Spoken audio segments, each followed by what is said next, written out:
Hello, everybody. Tom Caltabiano here. Let's turn this down. Let's turn this down. And there. Okay.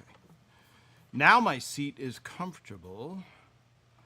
Let's go live here. Yes, Tom Caltabiano here on a Sunday, talking all things Everybody Loves Raymond.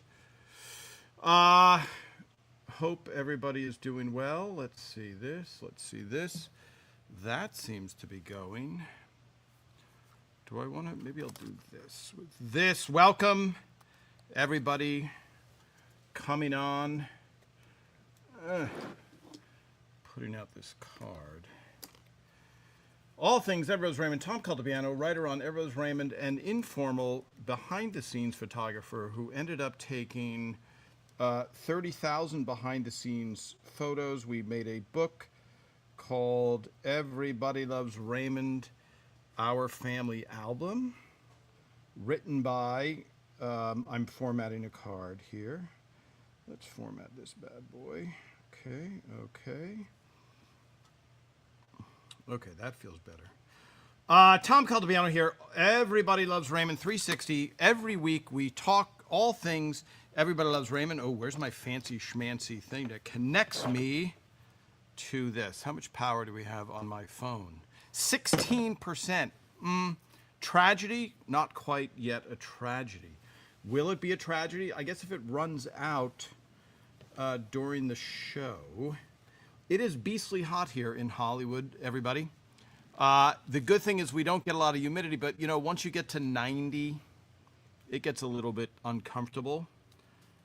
Setting up my studio. The last thing I did here was a live show to 500 children in the Philippines for our children's educational program, Mr. Clown and Friends, The Bop Stars. You can find us on YouTube. You can find us on PBS. But we are able to go live around the world. But it's a different background, a different setting, and no less important.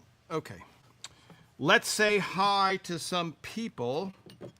We have here. Okay, let's bring up, oh, I see. I'm seeing that screen there. Did we make it live on Instagram? Yeah. Oh, I'm so uncomfortably close. That is like an interrogation thing. So let's talk about important things. Hello, Cleveland. Hi, Suzanne. A reboot anytime soon. I know some people aren't with us anymore. Yes. Hello, Giuseppe. Hello from Baltimore, Maryland. Hi, Baltimore, Maryland. I really know how to pronounce it. And I have been there. Okay, let's go back to Facebook. Hello, Thomas Gerard. Thomas Gerard, you have been outstanding. You, Kathy Pine, of course, Donnell. Always very impressive at guessing episodes just on the Polaroids from the wardrobe department. Hi, Janet. Yes, I so appreciate everything. Hi, Mona. Hot in Montreal. Very hot in Montreal. I like popping in and out. Karen, your cashew bark lady, says to say hi. Karen and Bob were away last week and this week. They're celebrating their 41 years together, so happy anniversary to them. Yes, Karen, Jack, and her bark. Where is it? Oh, I see the box. Karen, so for those of you that missed it, so Tom Caltabiano here. I tasted, let me try and get a little bit situated more. Yeah, on Instagram, it's literally just really, you know, the term when you do an interview in show business is talking heads. We're going to cut to that room. We're going to have people sitting in a director's chair, and we'll get the talking heads segment. That's what it's called. That's how I feel on Instagram. The frame is crazy. Okay. So for those of you that missed it during the run of Everrose Raymond, we tasted cookies. So every week this year, I started tasting a lot of British biscuits, which they call cookies. And then Karen Jack sent an incredible snack, but she sent the recipe, and it's no easy thing to do. Hi, Lisa. Hello, Gil. Hello from Sydney. Good morning. Yes. Now, Louise, it is morning time in Sydney. When I post my pictures And it is not an assistant. It is not AI. It is yours truly posting every day. I find a nice photo that kind of represents my mood, I guess. Not that I have a lot of mood swings.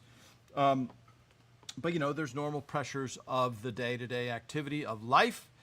And I feel bad because in Australia, I'm saying, happy Sunday, everybody. And in Australia, they're like, hey, it's Monday morning, Tom. But I appreciate the spirit. So there you go. I guess, could I say, because then there might be people in South Africa, which I don't know what that time zone is. So we have to just accept that I'm writing it from Hollywood with some awareness. Okay, let me take a drink. Let's see, is our autofocus? Yes, our autofocus is working. Look at that, AIS.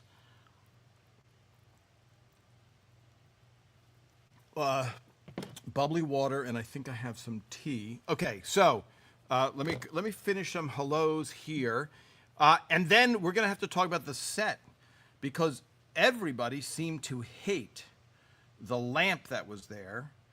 The lamp, which looked like just a pink monolith from 2001 Space Oddity. It did not register as a fun little thing for people to look at. It seemed to annoy people, which is not the goal. You don't want people annoyed by your set, which isn't good. Hello, Sydney. Yes, Donnell, of course. Aloha, Bob Silva. Hi, Paula, Kathleen. Yes. Hi, Christina. Deb Tucker Frank. You look sharp, shade down. I see looks better. You took the lampshade down. I see looks better. I see. I turned it into a compliment about how I look, and in fact, I misread it, and it is, so it's we need another element of light because it's a little bit here. Let me see how far I can see. That feels more comfortable. Then I'm really far away from the computer, and then I got to lean forward. See that light, that light, that light. Lynn Van Orden. Hello, Lynn Van Orden, everybody. Yes, I'm bringing it up. Hello, Louisiana. Now, it's got to be humid in Louisiana. Okay, I see. Let me catch up because I'm way behind on comments. Christina, yes. Happy anniversary to Karen and Bob. Hello from Cordova Lake, Ontario, 2 hours northeast of Toronto. Tony, I appreciate that more than you know, because a lot of times you have to assume total ignorance. I don't care. I was in Vietnam once. Yes, Vietnam. And I was in a chocolate shop in Vietnam, and the guy was in Kansas City, from Kansas City. And we were talking about Kansas City, whatever, and you always have to assume that people have no clue, absolutely no clue what you're talking about. So you have to give them a reference. So where I'm from, which is northern New Jersey, I can't say, so when people say, where are you from? I say New Jersey. And they go, whereabouts? I know New Jersey. And I'm thinking, unless you're from New Jersey, and even then, you don't know New Jersey. I'm not saying that in a snobby way. New Jersey is a very long state, so it feels like a bunch of different states. So northern New Jersey is the sticks of New Jersey. So when someone says, where are you from? I say the town, Sparta, let's say. That's where I spent most of my years. I don't say Sparta, next to Ogdensburg, because people go, I don't know where that is. So I say, without missing a beat, I go Sparta. It's 50 miles northwest of Manhattan. And then people are like, oh, okay, because I think it takes 4 hours to drive the length, maybe 5, well, with traffic, 12 hours, 2 days, to drive the length of New Jersey. And northern New Jersey, when you watch The Sopranos is completely different than northern New Jersey. So there you go. So I do appreciate you being 2 hours northeast of Toronto. The disappearing lamp episode, yeah, so thanks to Donnell gave that great suggestion of here's our, okay, so sorry Instagram, you cannot see this, but I'm pointing at the beautiful display of mugs behind me, which before were kind of stacked, so you couldn't really see them. And of course the canister, you can't see. That's our problem. We have to solve for the canister. Canister is now not visible. That lamp had 2 sets of shelves. So we were able to display, you saw the top of the canister and the full mug display. So I will take any suggestions. We were talking about a wall sconce a wall sconce that seems to be close to the decor, which is kind of Frank Marie's house mixed in with a rec room in northern New Jersey, mixed in with whatever you want it to be, the late 60s, the mid 70s, etc. So I'll take any suggestions, because we thought, well, we could put a wall sconce there, and then we have the fork and spoon there. So will that compete with that in a artistic way? Okay. Clearly, decorating, not my strong suit. Okay, let's scroll down. Hi, Deb, Tucker, Frank. Here, let me just catch up, and then I work backwards so I know that I'm not missing anything. There's a Sparta, Christina. There's a Sparta, Tennessee. Yeah, is there a Sparta, Michigan? I know there's Michigan Spartans.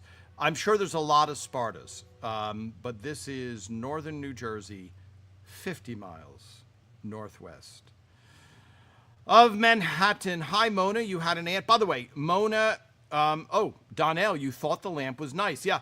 I like the lamp, but what was I going to say?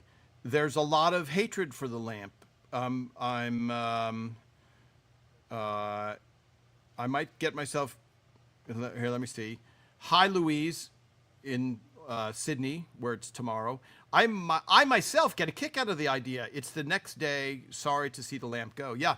Okay. So now what do we do? Because the lamp. Let me tell you the beauty of the lamp. The lamp has an Aperture bulb in it. Aperture is a brand, it's a company, and we can make it any color we want. So it's a studio bulb. So that brings another element there. But I think because it was I can see the lamp, but I can't reach it. It's such a monolith. It had no shape. And so people just like, what is that object there behind you? We'll figure it out. We'll take any suggestions. You guys, any suggestions? After all, the entire mug, our mug, was designed with see, my eyes can't be in it, and then it will focus. There you go. This was, fans voted on all of those quotes. Oh, I can't forget about the feature. Okay, Deb, Tucker, Frank, you have a question. But the one thing that is phenomenal is that this phone, let me just see this. Let me put this here. Random, let me do this. 2004. So last week I almost got carried away with this feature. So let me just do this. Let me see. I don't know what this is. Is this 3? Okay, let me bear with me, folks. I'm going to bring this up. This should be Phil and Monica. No. This should be Phil and Monica? No. And this should be Phil. Oh, there we go. That took a delay. Yeah. So there's Phil and Monica. So now you're looking at my phone feed. Okay, there's Phil and Monica. Some people get confused, and so I say, this is Phil and Monica during the filming of Everybody Loves Raymond. They're married in real life, and then people think that this is their real wedding picture and that she's wearing the same gown from her real wedding in the TV show. But in fact, Phil just jumped in there and I took a shot of them.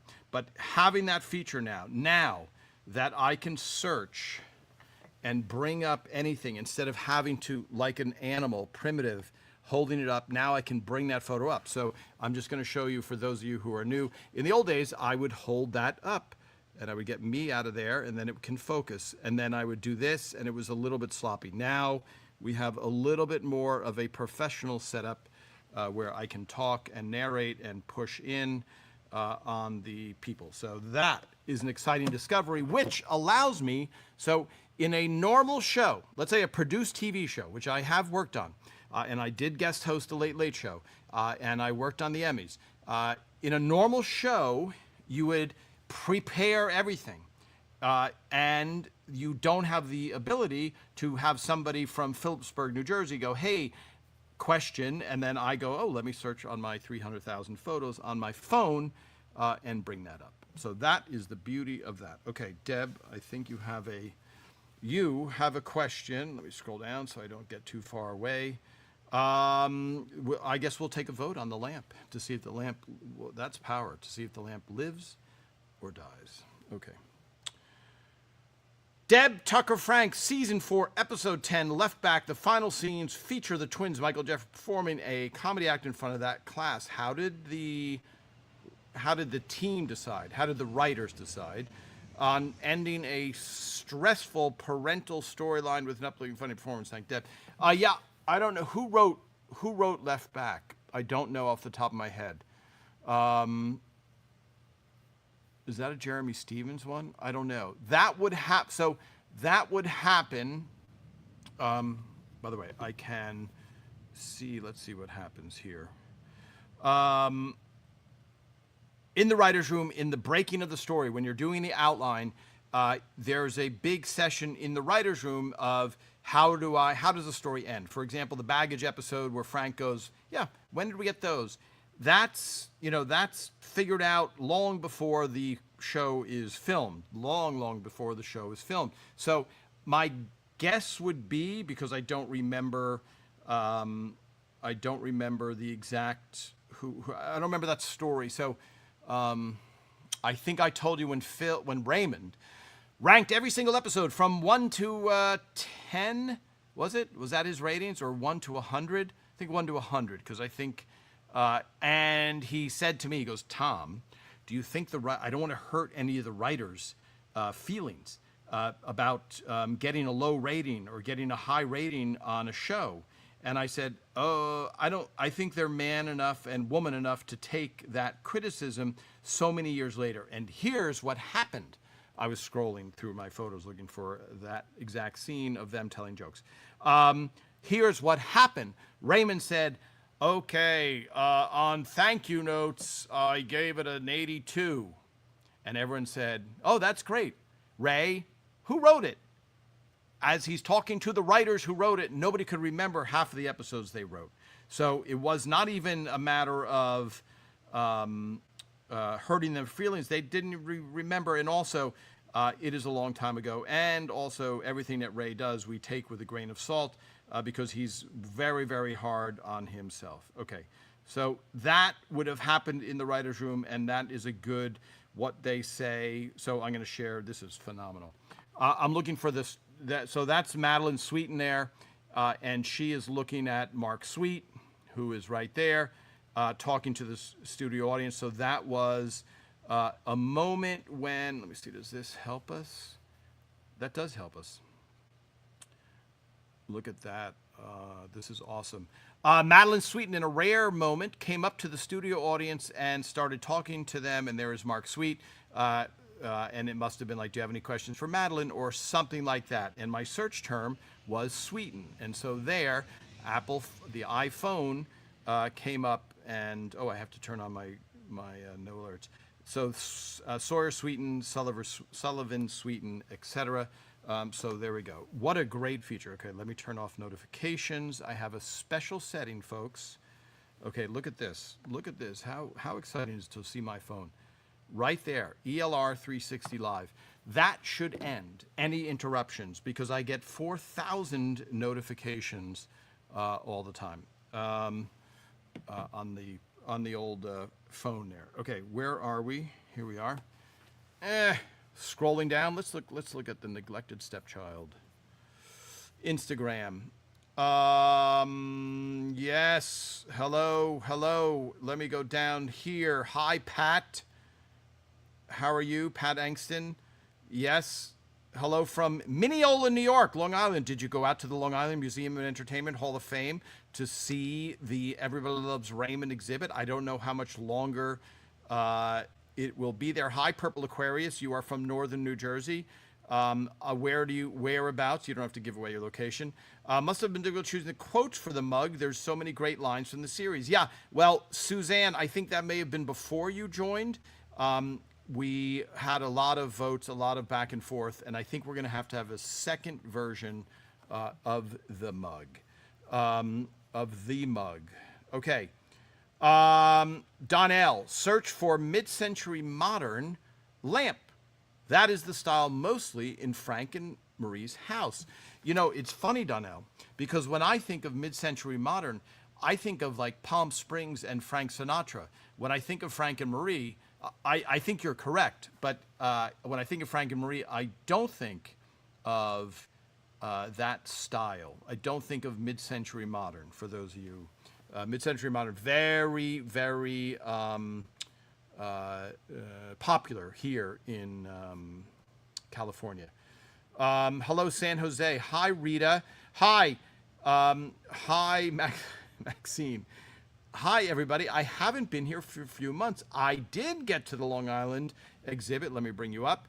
I did get the Long Island exhibit in June. It was so much fun. It's there through September 7th. Yes, there's always a chance they extend it. It depends. You know, this is always when people are making money, things don't change. What does that mean? Sometimes, for those of you that don't know the movie theater business, if a movie theater owner is not making money, that movie goes away. That's why you'll see a movie tank the second week, because there's all this press, millions and millions of dollars in press, and then word of mouth is terrible. That gets pulled from the theater. I'm not an expert in the theater going, but I do know. So a couple of things. So in the Long Island Museum, and I know when we did the Paley Museum, the Paley Center for Media, in New York, that was 3 months, and it was one of their most popular exhibits ever in the history. And the Long Island Museum has the full Ray and Deborah's living room and kitchen.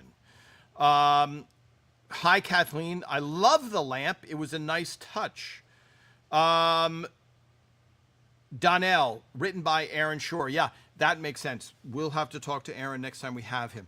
And I know it gets confusing because on IMDb, for those of you that don't know, IMDb is the Internet Movie Database. On IMDb, it'll say written by Aaron Shore, Phil and Ray. And Phil and Ray are listed as almost everybody, as every script. But I know that sometimes, I don't know why it sometimes happens, why that's included. But I will find out. Okay. Let's see. Excellent. Yes, Aaron Shore. Deb, Tucker, Frank. By the way, Deb, I see your tea here. I just didn't have a chance to make it today. I'm drinking Harney's English breakfast tea here in another quotes mug. So I could have had my AIS mug as well. Let me take some tea because I've been speaking. Oh, by the way,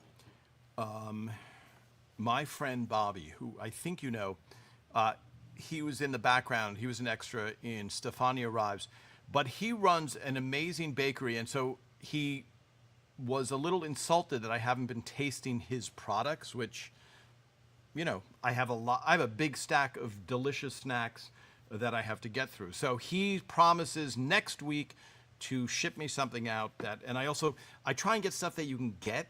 Like, I don't want to get I understand Karen Jack's cashew brittle is one of a kind, but that was, or cashew, what is it? Cashew crunch bark. But that's, you know, and Kristen sent me a chocolate cake, which was amazingly nice. So for the most part, though, I try and taste something that you guys can walk out and taste. Oh, here. This was a little gift from, boy, my eyes have to be out. There you go. Deb, Tucker, Frank, thank you for sending that. I will ask you. I look forward to tasting these. I really appreciate that. Okay. What's with Robert? Season 4. A lot of time on season 4. At this point in season 4, Robert and Amy break up. Did you, the writers, always know they would eventually end up married, or did you write this episode thinking they might be done for good? Let me see. What's with Robert? What's with Robert? Then Let's Fix Robert. Yeah, that's where it gets confusing. That's my looking down, thinking face. Okay. So I think I've talked about this subject a few times, and I'm not saying it's a great discussion because it's a great topic for discussion because when it came up in the room. Okay, so let's go back just a little bit. Phil's idea was not to have his wife on the show. That was Steve Scrovan's idea. They just needed somebody for one episode. She came on in the episode. She did really well. It wasn't Phil's idea. I'm not saying he was against it, but it's a tricky thing. If you have to fire your wife, your soup will be cold very often when you get home. Your life could turn into a living, terrible existence. So that Phil was aware of the vagaries of show business. and the challenges of having your wife be on the show. Ray and I, not that I had power, but Ray and I, because Phil was very democratic, so in the room you could say, Phil would be like, oh, okay, with Marie here, tell me, you guys, what do you think? Why? What is Marie's reason for this? And then you say, well, I think she's coming from this or whatever. To hear every side of it, because a lot of people who say, how do you write for a 70? How are you a 72-year-old woman? And I say, give it time. No, I say, you are trying to get into that person's perspective. Hopefully you're a sensitive enough human being to be thinking inside that person's head. And so when the discussion came up about marrying, ultimately, Robert to Amy, the argument that Ray and I had was there's so many single stories to tell. The She's the One episode, okay, was a dating thing. Robert's apartment, where all these girls are there. There's tons and tons, as you know, dating episodes with Robert. The young girl episode. So Phil was like, okay, but I don't know how many stories we can tell like that. And Ray and I were like, I don't know, Friends. Friends seems to do okay without a marriage. And for those of you that hate Friends, I know when I reference sometimes Seinfeld as being a great show or Friends or something, I get a lot of pushback from people who are going, never watched it, never liked it. So you're allowed to like or not like, and I know that you appreciate Everett Raymond. So Phil was like, I feel like that gives us much more of a story arc. What does that mean? Phil looks at a blank page, the beginning of the year, and goes, I have to come up with 24 amazing stories that could possibly, hopefully, lead to another season. Ray thinks that too, but he doesn't have that much responsibility. I'm just a writer. So I'm like, okay, that responsibility isn't on my shoulders, but I am single and I can bring a lot of single stories to the show. So Phil was more like, look, guys, I just think we're going to get a lot more stories from him getting married. And Phil, I think, in hindsight, was 1,000% correct. It'd be different if he wanted in season 1 to get Robert married. I think there are plenty of single people out there. There are plenty of single people who have been through a terrible divorce out there. It's very relatable to have a single person. There are people who don't want to get married. There are people who hate marriage. There are people right now who are thinking, if I kill my spouse now, I'll be out in 30 years and it will be worth it. It'll be so.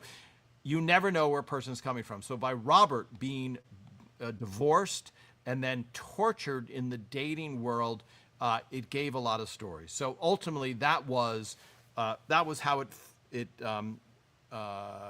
came about. And so there was no master plan. Season 1, Phil's like, I'm going to have my wife in the show, and she will get married to Robert. Zero, not even, I don't even think in his, too busy just trying to make the show good enough not to be canceled. Okay. Hi, Bob Silva. I use the word idiot every day when I'm driving. It's a favorite. Okay. You're not looking in the mirror when you're saying that, Janet, are you? Because that would be self-loathing. Bob Silva. Oh, Bob, how are you doing?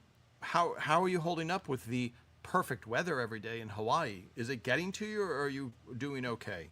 Okay, a question from The Power of No episode, season 9, episode 14, was the montage scene shot in the bedroom shot the day prior to the live filming. The music is, the girl from Ipanema. I would say it was, because there's costume changes, right? So that 99%. So what Bob is saying is, when you film in front of the live audience, for example, when the car comes through the door, comes through the wall, we did that once the day before, because if something should happen terrible on the set, I don't even mean an injury or something like that, like the wall doesn't fall right and it just looks hokey, we're kind of screwed. And so they did that the day before. So the one with Patty and Raymond, The Power of No, for these, it's them resisting each other's advances ultimately holding out to try and use each other's, let's see, weakness to get to have sex.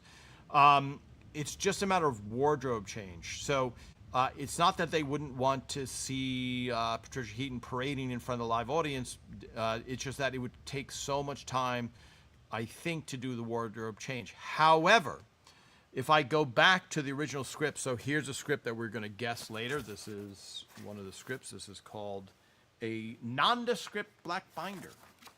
I don't think you ever want to be in front of a government official who takes this out. Let me see. What is this episode? Interesting. Very interesting. So on the big, let me see if I can do this. Okay. Cast rehearsal Thursday. Okay. Okay. So I have to cover. Oh, I see. Yeah. I think we may have done this one. Okay. So this has. I can cover this up real quickly and you won't guess. Okay, so this has a shooting schedule and it'll say the scenes that are shot. I'm sorry to be so abrupt, folks, but I'm trying to protect the anonymity of this script. So there you go. So it'll say everything that's shot. It's like a short breakdown of everything on the show. When I go back to those records, I will be able to find out. But my guess is it was probably shot the day before, because otherwise you're extending. It's such a long take to do that, especially, for example, I think Baggage episode also, we shot a montage the day before when Ray's recounting the story and you see everything that's happening. Excellent question, Bob Silva. Not surprising. Okay, let's scroll down a little bit here. Tom Cultibiano here. Now, I have seen, I post pictures and I do get or videos, and I do get people saying I'm with Ray or Patty or whoever, and people wrote, "Who is the fella?" So Tom Caldebiano here, writer on Ever Loves Raymond, and kind of becoming the unofficial archivist of this show. Okay, going back. Excellent question. Phil wrote left back. Interesting. Phil wrote left back. Was that? I'll have to look at the front. So I also have all the fronts. I don't want to waste time because I can look up. I won't waste time. What I was thinking is I have every single script at my fingertips, but I have to search it, open it up, and then it's in a program called Final Draft, etc. Deb Tucker Frank, let's go. Let me see here. Let me see this. Let me see this. I love the cult episode when Ray and Robert actually work together to get the family talking again. Great episode. Yes, a phenomenal episode, and it's kind of what people think like, oh, if we have a common enemy, wow. If aliens land and we feel threatened by them, that would be a good movie idea. Oh, maybe they've done it already. That would maybe be a way that countries could get together and not fight, especially after the World Cup. Okay. What's with Robert here? I'll go back to that. Hi, Michelle Stevens. I want to know, was Deborah's lemon chicken good or is she a really bad cook? I have a theory that Deborah was just a healthy cook and Marie's was loaded with all the good stuff. So I think I asked Phil about that. I think I took Phil's book home. Yeah, I don't have it here. I have our book. Let me see. I have our book, Our Family Album. There you go. But it doesn't have the lemon filled. I think has a lemon chicken recipe in it. So I think I like your thinking that Deborah's is just more healthy. And I don't know if you know any bad cooks. Like there are people that I know who are bad cooks and they just can't seem to make stuff. Okay. Oh, well, feel bad for them. And feel bad for us for having to eat it. But I don't, it's hard because, the confusion is, Patty Heaton is not making lemon chicken and Doris is not making, her food that you taste. So you're endowing it with what you think it would taste like. Having said that, in Phil's book, there is a recipe for bracciole that is derived from the recipe that Rhonda Robinson sourced that I think was in, I'll have to look it up. It was in, where was it? It was, boy, that's leaving you in anticipation. Wow. Okay. Let's see. Let's keep scrolling. Excellent question, though. Excellent question. I like that thinking. And by the way, that is your thought. That is what happens in the writer's room. You would be thinking, what is Deborah's lemon chicken really? Is it healthier? Does she just not salt it? Is it just that she didn't, but you know that anything Marie makes is going to be better, except for that pesky bracciole. Let me see this. Thank you, Linda, for that. Deborah, what's with Robert? Whose idea was Frank's bizarre and hilarious flashback story about saying warm in a foxhole in Korea? So, what's with Robert? Yeah, wow, I'm really tongue-tied today. So Phil Rosenthal's father in real life served in Korea, in the army in Korea. So Ray Romano's real life father served on a submarine in World War II. So Phil gave Frank his father's history, and I think just in the writing of that's just a funny element, especially the contrast between tough guy Frank and that story. Hi, Tabitha. Jamie Norwood, does Madeline Sweeten have a P.O. box? I don't know. Usually, I think if you reach out to an agent, they will let you go. They will let you know. Tony with an I. Where will the exhibit go after Long Island? Okay. We don't know. So for those of you who don't know, there's a Ever Brothers Raymond exhibit.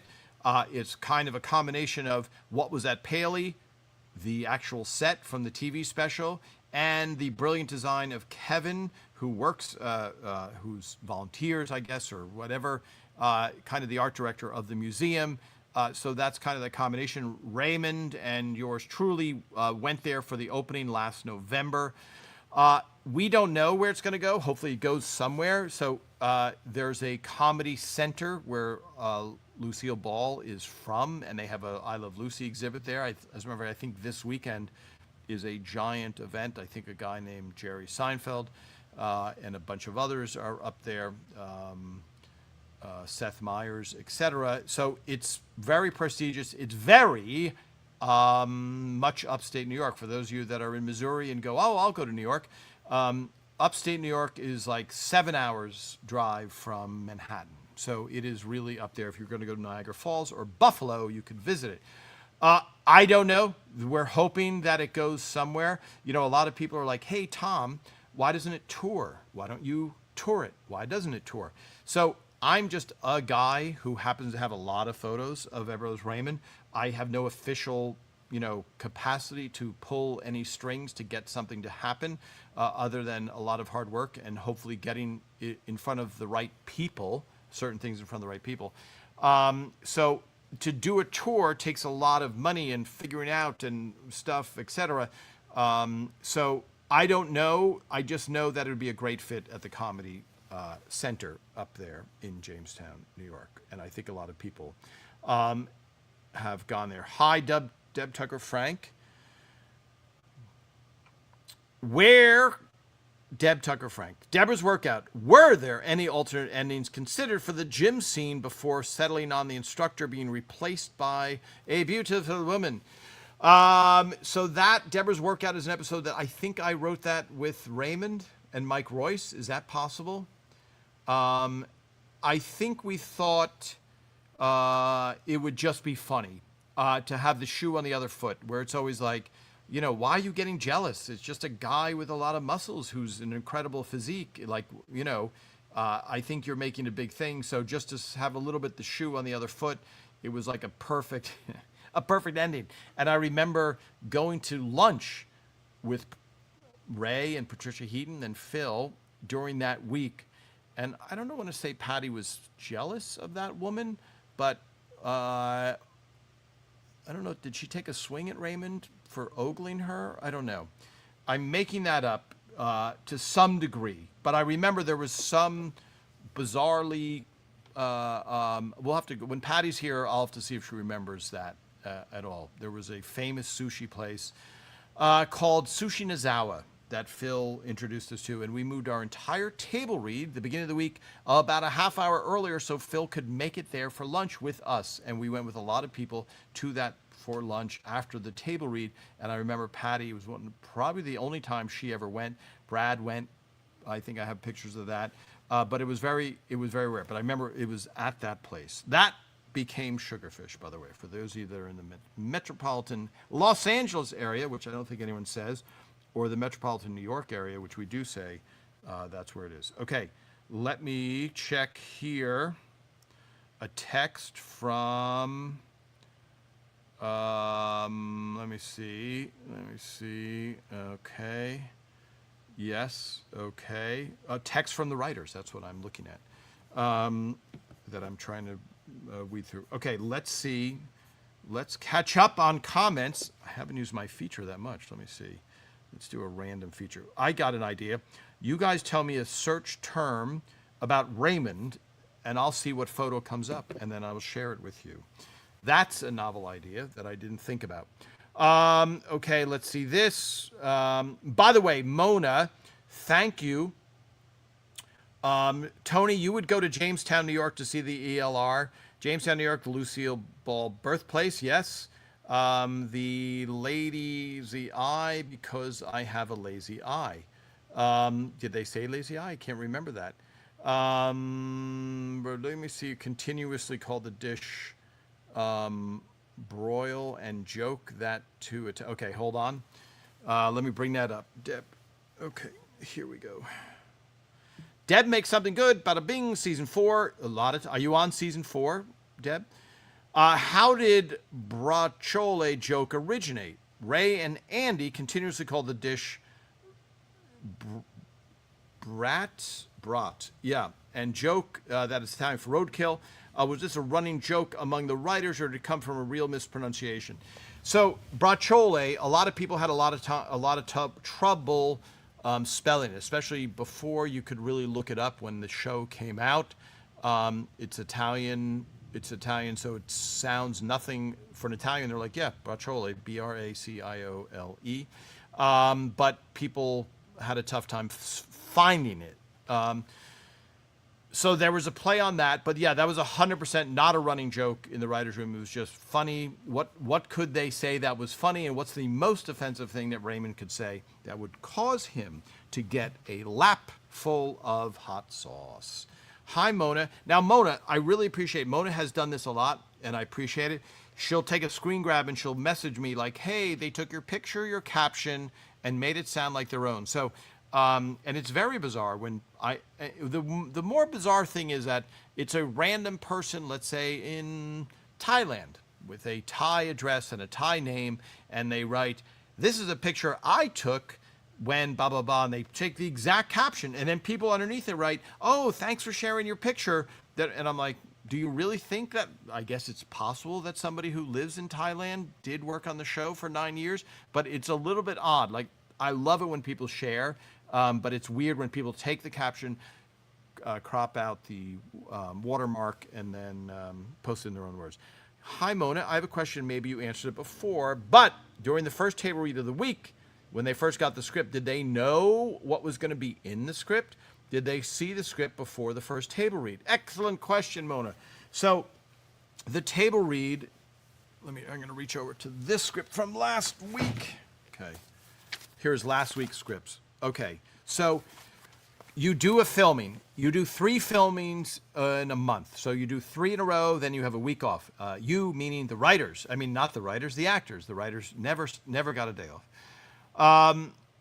So what Phil wouldn't want is for the actors to be like, oh, I'm going to film the show in 3 days, but let me look at next week's script. And then if they're like, I'm mischaracterizing the cast. So, but if they're like, I should have more lines, I'm a little pissed at Phil for not giving me more lines in next week's script. There was a deliberate effort not to give the actors their script before the episode has filmed. So what does that mean? They film the episode of Everybody's Raymond, and then They go back to their dressing room. They're like, oh, I don't have to do the show again. I'm not worried. And then Perplunk, this with a manila envelope drops in their dressing room, and then that's the first chance they read it. So yes, they have to read it beforehand because there's something called a cold reading. A cold reading means here are these sides. Sides are terms for the lines that you're going to read. So maybe if you go into audition, they'll go, here's your sides. Here's your 2 pages of dialogue, and you'll get it. And a cold reading means I've never seen it before. I didn't even get a chance to glance at it. I didn't even know if there's words that I might not be able to pronounce. So they have to read it before. So then we'll finish the filming. It's a giant event, applause, all that stuff. Now they're in their dressing room. If they have the energy, they will read it that night. If they don't have the energy, they'll get up in the morning and they'll read through it like 5 times or 3 times or whatever. I know Patricia Heaton had an amazing memory, and I'm sure still does, where she would read something when I was shooting like these non-Raymond things or minor Raymond things. I'd be like, hey, here, can you do this? And she'd go, hand it right back to me. And she'd go, okay, I got it. And I'd be like, there's no way a human being could remember it. And then she would say it verbatim perfectly. So yes, they have to get the script beforehand. They have to be familiar with the script. They want to know what the intentions are of the line, etc. So yeah, excellent question, outstanding question. And again, I don't know if I have celebrated this yet with you guys, but we have reached here. Let me see this. Oh, let me use this. Why am I not? So here we go. Look at this, folks. Nope, I don't want to look at that. I don't want to do that. Let me do this. And then I zoom in. 107,000 followers. 107,000 followers. So we crossed over 100,000, and then we kept racing past 100,000 followers. So congratulations to all. The more people to watch, the more chance I have of just being able to make the time to do this and spend a Sunday with you guys and also share a bunch of memories. So, okay. Oh, let's see. We're going to do a search term. Let's see, a search term. You're welcome, Mona.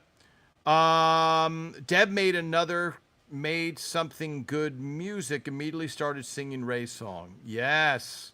The gift on to, did Raymond have indigestion because he had the refrigerator full of ginger ale? Yes.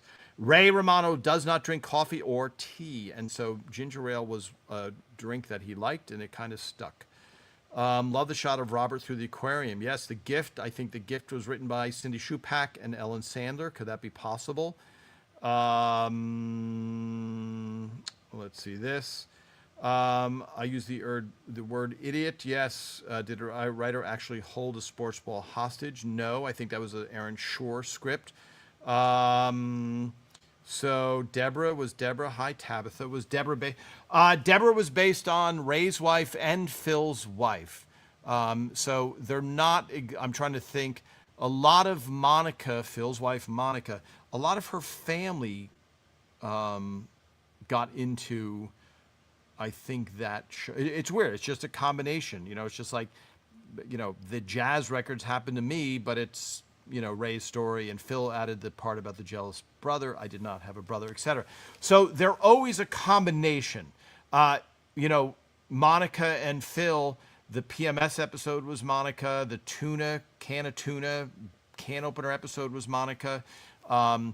With Ray's wife, Ray's wife is her family's from Sicily. She had from Bisaquino. She had an aunt from Sicily, etc. So it's always a combination. The purest character was Raymond. He's pretty much Raymond, although Phil had to do it. Let's see. Yes. Okay. I wonder, I'm still looking. If you guys want me to search one thing, I can search Patricia Heaton, Robert, Brad Garrett, Ray Romano, and I'll share my screen. We'll see what photos come up on that search. Okay, let's go over to our neglected stepchild Instagram. Here we go. Tom Caltabiano here, writer on Errol's Raymond. I'm here. I'm scrolling through Instagram. Quotes T-shirt in red and wears it proudly. Yes, great. My 95-year-old dad loves the ELR mugs, especially AIS. Now, I don't want to one up anybody, but I went to a 100-year-old birthday party. A friend's uncle turned 100 years old last week. Very spry, very with it, etc. So, and a very optimistic guy at 100. So I'm glad your father is enjoying that. The mug. Let me take a sip myself. I had a keychain on me also. I had the AIS keychain. Okay, let's try. Do we try a snack? No. We have learned that you guessed the episode. So let me hear. I'm just going to. Let's see. I got to remember. We're going to vote on the lamp, no lamp. We're going to vote on a sconce. We're going to look up mid-century modern. I like that I haven't counted one. I've just held my thumb up. Kind of a, what would you call it? I don't know. Because technically I should be counting, right? If we're keeping track at home. How is the lighting today? I think the lighting is pretty good. All right. There was one other thing. Okay, let me just do this. I'm going to look up. Okay. I'm going to look up Doris Roberts. How about Doris Roberts? Let's see Doris Roberts. I searched Doris Roberts. Oh, that's what I was going to say. At the 100-year birthday party, I was showing people. Okay, let's share the screen. I was showing people how to use an iPhone, how to do the search thing, and they were incredibly thankful. Okay, I just typed in Doris Roberts, and I have 2,654 photos of Doris Roberts. So now I can click on anything I want and bring it up. That is my friend who is what's known as director of photography, and that is a commercial that Doris did after Everybody Loves Raymond ended, and so they replicated the set, etc. And on the left-hand side is Spike Jones Jr.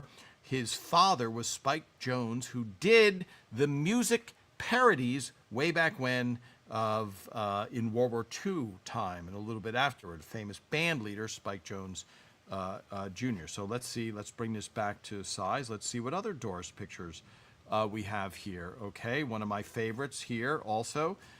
Doris getting her makeup done. That is Kathy, who is doing her makeup. I know that I do a lot of photos of.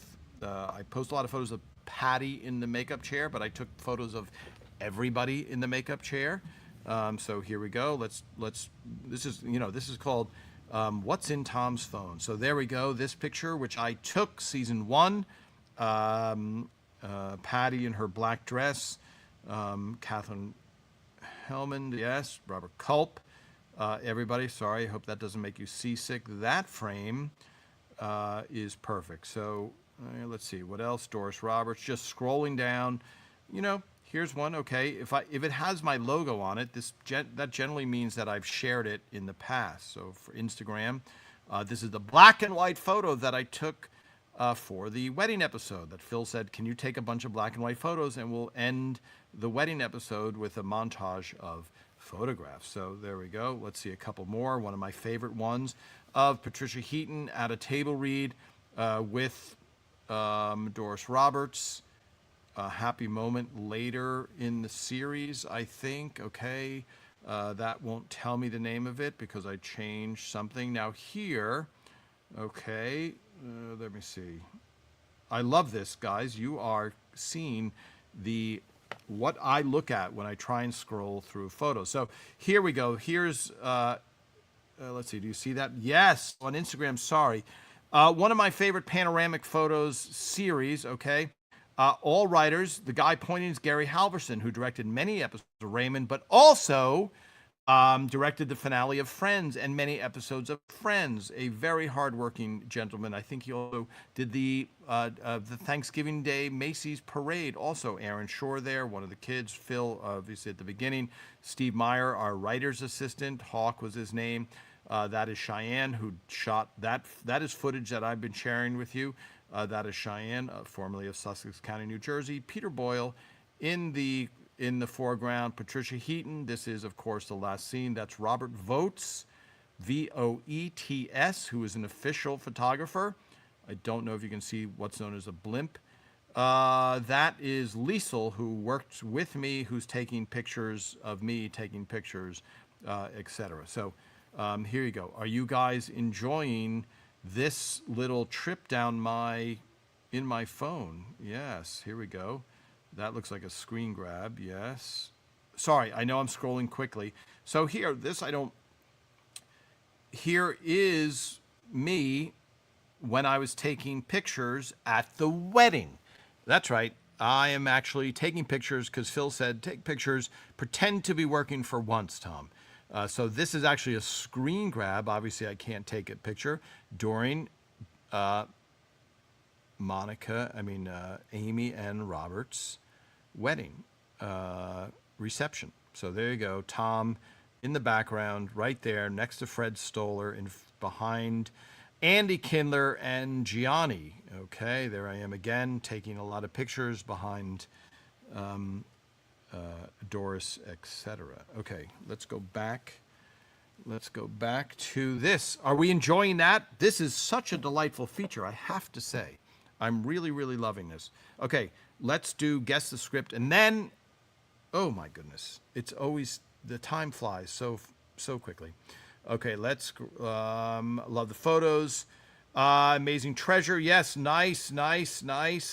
I take all the compliments. My dad had a Spike Jones album, hysterical. Yeah, I first heard him with my friend Chris Van Orden, his father was at the end of World War II, and it was great. How do you send gifts? How can you send gifts? There's my address is at the front. I'll hold it up. Nobody has to send me gifts, just to be clear. But I appreciate. Let me just do this. This will be the first time we're doing this. It's at the front of the page. Let me show how you can navigate to that. Yes. Okay. Great. Okay. So now I'm going to go back to this feature. Here we go. Here's the feature. This is pinned to the top of the page. What does that mean? Here is the top of the page. Okay. There's the very top, and if you scroll down, I don't know what you guys see. There's Tom talking about what I'm trying to do with this page, which is keep the memory of Edward Raymond alive. Now, this is pinned to the top. Also, there's 7 photos. And I'll scroll through these photos. There is me and Phil Rosenthal and Raymond and Patricia Heaton on Entertainment. Is it Entertainment Tonight? ET, yeah, an ET exclusive. Sorry, I'm bouncing around quickly. I hope you guys don't get sick. This is inside the writer's room. Tucker Cawley took this photo because I'm in it with a very short haircut. Okay, I'm not going to bore. I'm going to keep going.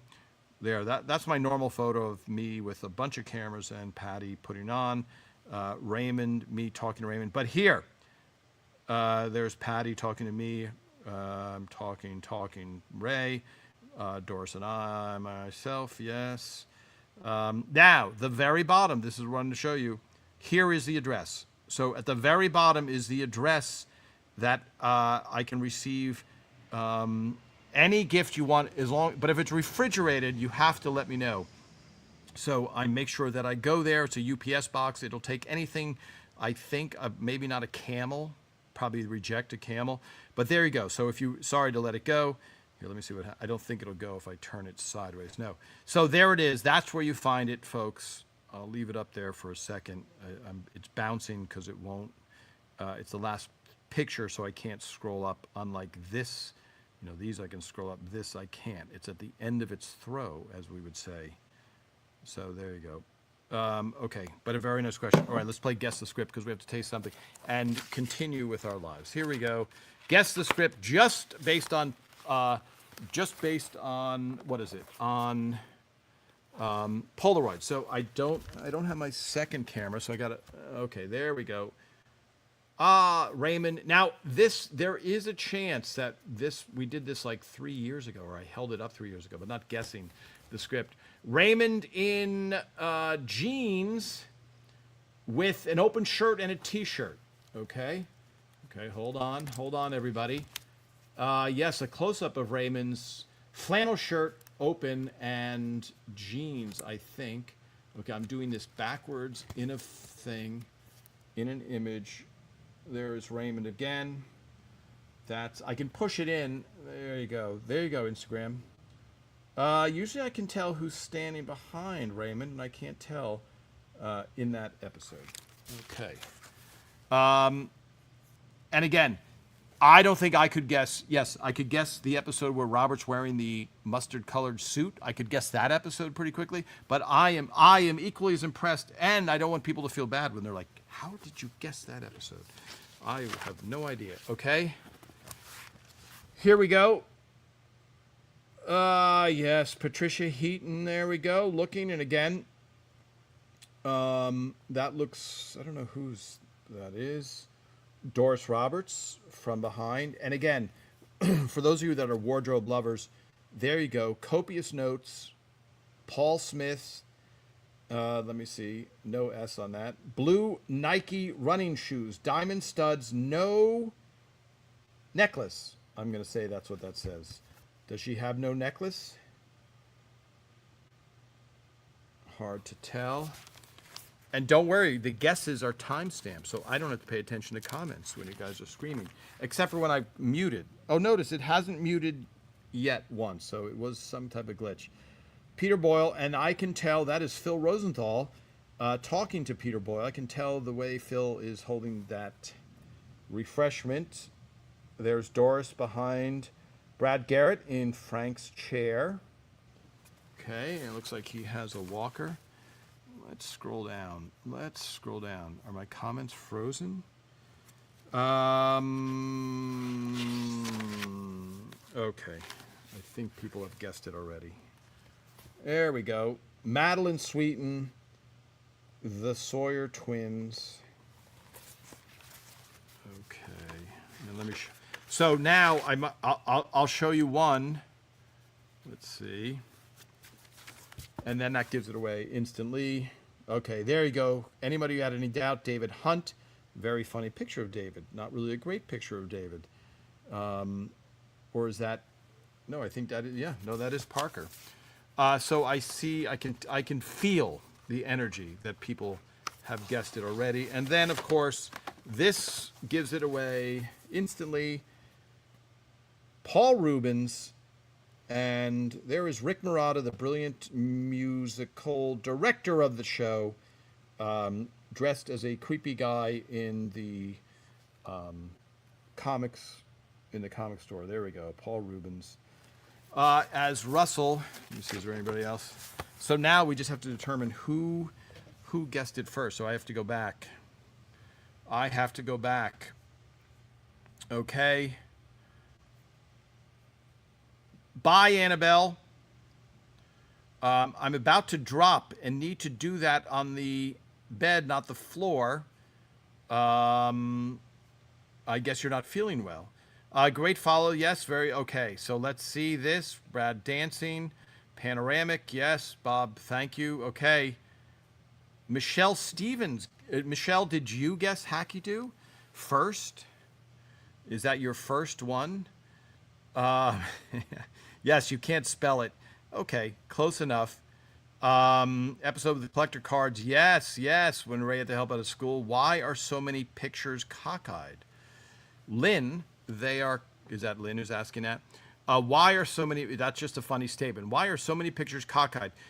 Because the wardrobe people are trying not to be intrusive, and they are trying to fit in the whole person. And so they're kind of standing there and just like, okay, I have to do this to get the whole person in. That's why.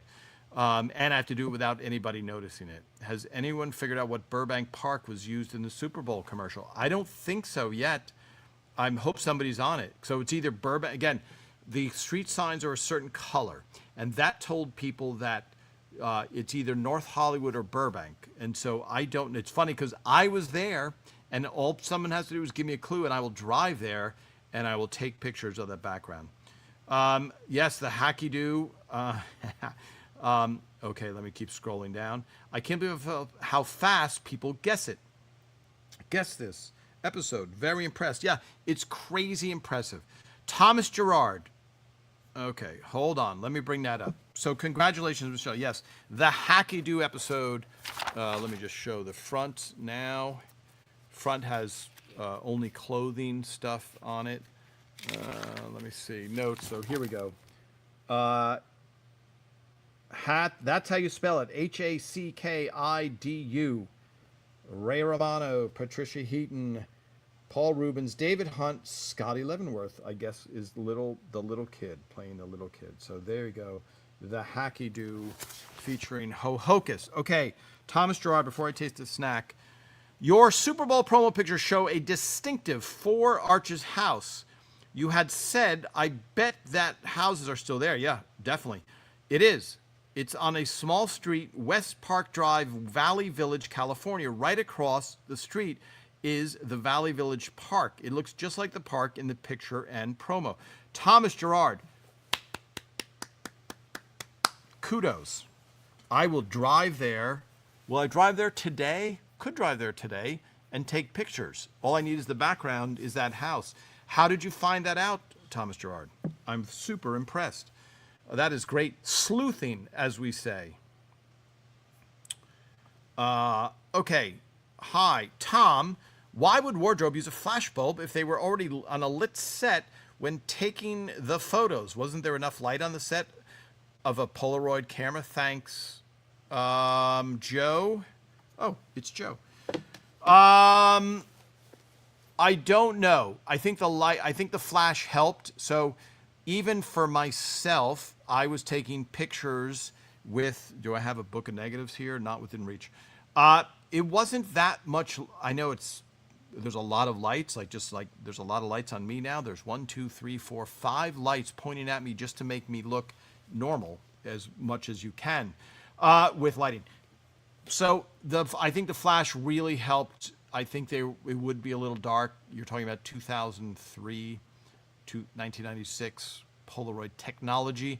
But I think that's why. And for those of you that may have missed it, what Joe is also knows that you would yell flashing. So when you take a picture on set, you yell flashing because all the gaffers, the lighting crew is going to go, did anyone see that? Did a bulb burn out? Because if a bulb burned out, the take one is going to look different than take two. So excellent question. Okay, let's try a snack real quickly. Thomas Gerard. I'm so excited to drive by that park and recreate that. I got to reach back here. We don't have the lamp. Okay, here we go, folks. The canister, one of a few made.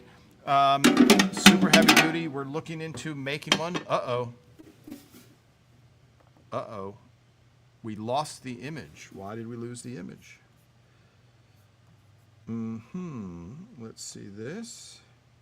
Black Magic. I don't know why we lost the image, everybody.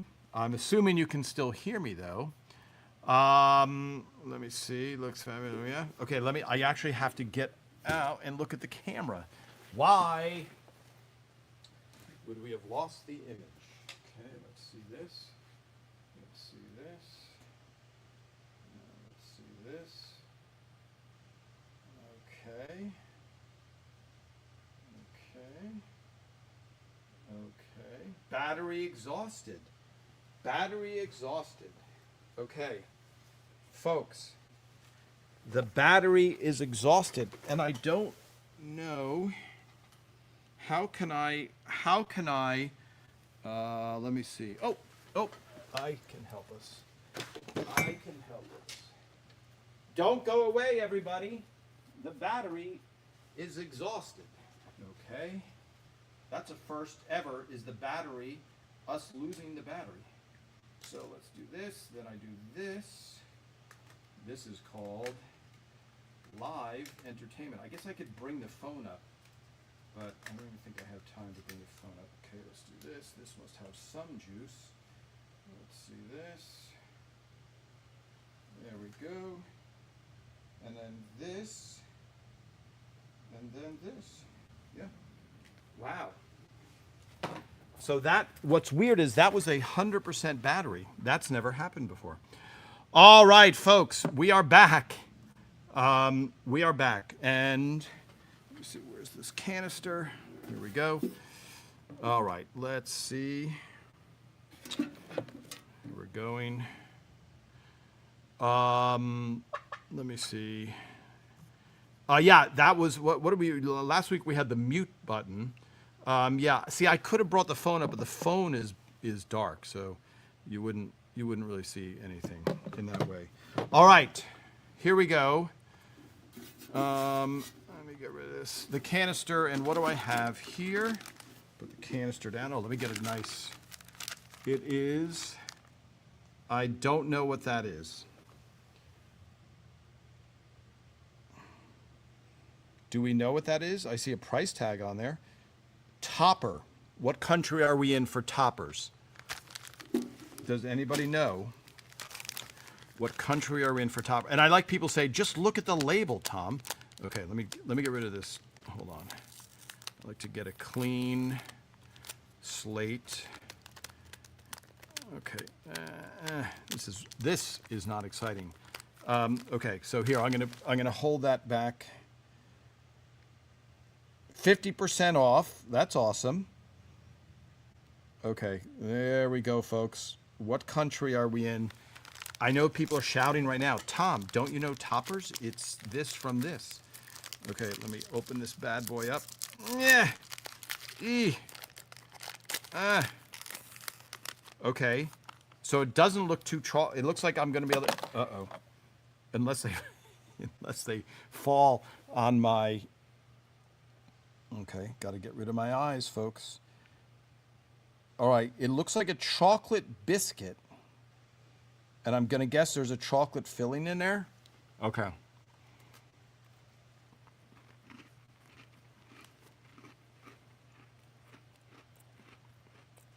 Oh, it's a cream biscuit. It's a cream filling. Oh, I guess I could have gotten that from the label.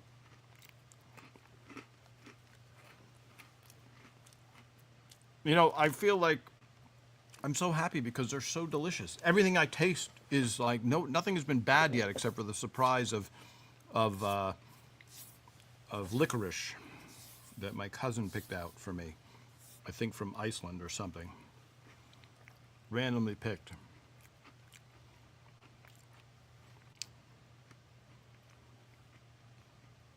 This is a very tasty combination. I know. Let me check some of the comments, but it's a very not neutral. It's not an overpowering. It's a nice subtle combination. That's what I will say. Okay, everybody. I have never heard of toppers. Yeah, looks good. It's dark chocolate. It's all good on your end for your lifespan if it's dark chocolate, right? Yes, if it's dark chocolate. South Africa, Donnell. South Africa. Wow, I would not have guessed that. Per Google AI, Thomas Gerard. Topper cream biscuits are popular sandwich cookie made by the South African brand Bakers, featuring crisp biscuit shells and a sweet, smooth cream filling. I would say that's very accurate. I can't speak. I can speak to the flavor and description of the food. I'm sure it is South Africa.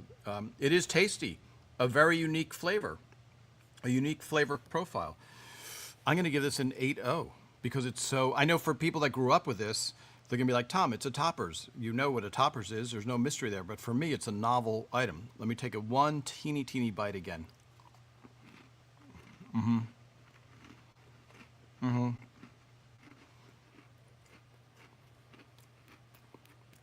I think because it's unique, it's crispy, biscuity crispy, but it's the white cream filling that's the perfect contrast. Okay, final comments, everybody. Let's go back to Instagram and see if we've missed anybody or everybody. Scrolling down.